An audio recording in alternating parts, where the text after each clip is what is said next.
The wind had a strange way of whispering through the dry grass that afternoon, carrying dust and secrets down the long stretch of Red Hollow Valley. In that quiet, broken land, a woman named Clara walked alone, her bonnet pulled low, her steps soft but heavy with a burden no one could see. She wasn't born into beauty, or at least that's what the mirror had told her all her life. Her reflection had been a cruel friend, reminding her of a scar that ran along her cheek, left from the fire that took her home when she was just 12. Folks in town called her Cinder. Clara, and she learned early to keep her eyes on the ground. But there was more to her than ashes and silence. She could ride better than half the men in the territory, mend fences faster than a hired hand, and when she sang to herself by the creek, the meadowlark stopped to listen. She didn't know anyone heard her until the cowboy rode in. His name was Eli Ward, a drifter from the south with a scar of his own, not on his face but buried in his heart.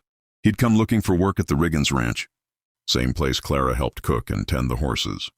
The first time he saw her, she was struggling with a heavy bucket of water, the sun on her back, her face hidden beneath a torn bonnet. "Need a hand, miss?" he'd asked, his voice warm as campfire smoke. She'd shaken her head quickly. "No, thank you," she said, eyes down. He noticed her trembling hands but said nothing. Over the days that followed, Eli saw her everywhere, feeding the colts, sweeping the porch, fixing the broken latch on the barn door. She spoke little, laughed less, but there was something quiet and brave about her. The other ranch hands mocked her when she wasn't near. Eli didn't join them. He just watched. One evening he found her sitting by the fence, the sky turning gold over the plains. He walked over, careful not to startle her. "Mind if I sit?" he asked. She shrugged, not looking up. They sat in silence a while, the wind sighing through the grass. Then she whispered, "Why are you kind to me?" Eli glanced at her, puzzled. "Why wouldn't I be?"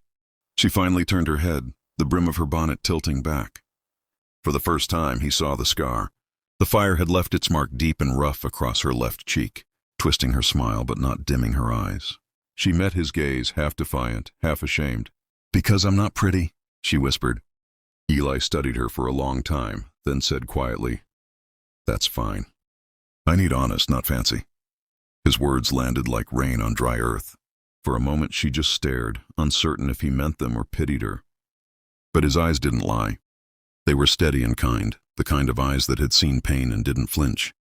That night, when the stars came out, Clara lay awake on her cot, her heart beating to a new rhythm, something fragile, something hopeful. Maybe she wasn't the monster she thought she was. Maybe the world still held a place for her beyond her scars. And maybe, just maybe, a cowboy's simple truth could heal what time never could. The next morning brought thunder that rolled across the valley like a warning. Dark clouds gathered above the Riggins Ranch, and the horses grew restless in their stalls. Eli and Clara worked side by side, moving the herd toward the upper pasture before the storm broke. Lightning cracked the sky in white veins, the wind tearing through their hair and coats. When the rain finally came, it was fierce, washing dust and fear into the same muddy river. Clara slipped while crossing a ditch, her foot catching on a root, sending her tumbling hard. Eli was there in a heartbeat, his hands gripping hers, pulling her up through the torrent. "You okay?" he shouted over the rain. She nodded, breathless, but her bonnet had fallen, her scar shining wet in the stormlight. She expected him to look away. Everyone always did, but he didn't. Instead, he reached out and brushed a strand of soaked hair from her face. "You don't hide from thunder, Clara," he said softly. "So don't hide from me." Those words, simple and raw, struck something deep inside her. When they finally got the herd safe and the rain eased, they took shelter in the barn. The smell of wet hay and horses filled the air, and the thunder drifted into the distance. She sat on a hay bale, shivering. Eli knelt beside her, wrapping his coat around her shoulders. "You ever think maybe scars are proof we've lived through, something worth surviving?" he said, his tone low and honest. She looked at him then, not the scar on his chin, not the mud on his boots, but the man who saw her when no one else did. Her lips trembled. "No one's ever said that to me before." He smiled faintly. "Then no one's been looking close enough." Outside, the sun broke through the clouds, turning every raindrop into gold. In that light, something changed between them. Not magic, not fairy tales, but something stronger. Trust. Over the weeks that followed, Clara laughed again. She rode with Eli across the open fields, her bonnet gone, her scar uncovered, and for the first time she felt wind on her face without shame.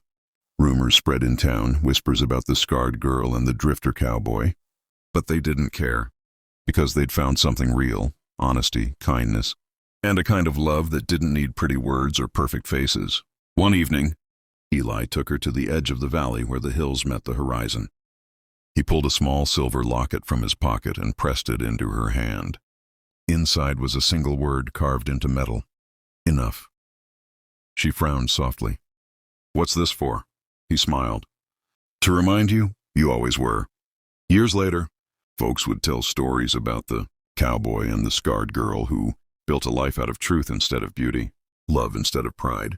Some said their cabin still stood in the valley, where the wind sang like an old friend, and if you listen close, you might still hear her laughter in the wild grass. So if this story reached your heart, remember, beauty fades, but honesty lasts forever. And if you believe in stories like this one, hit that subscribe button and keep riding with us through more tales of love, grit, and the Wild West.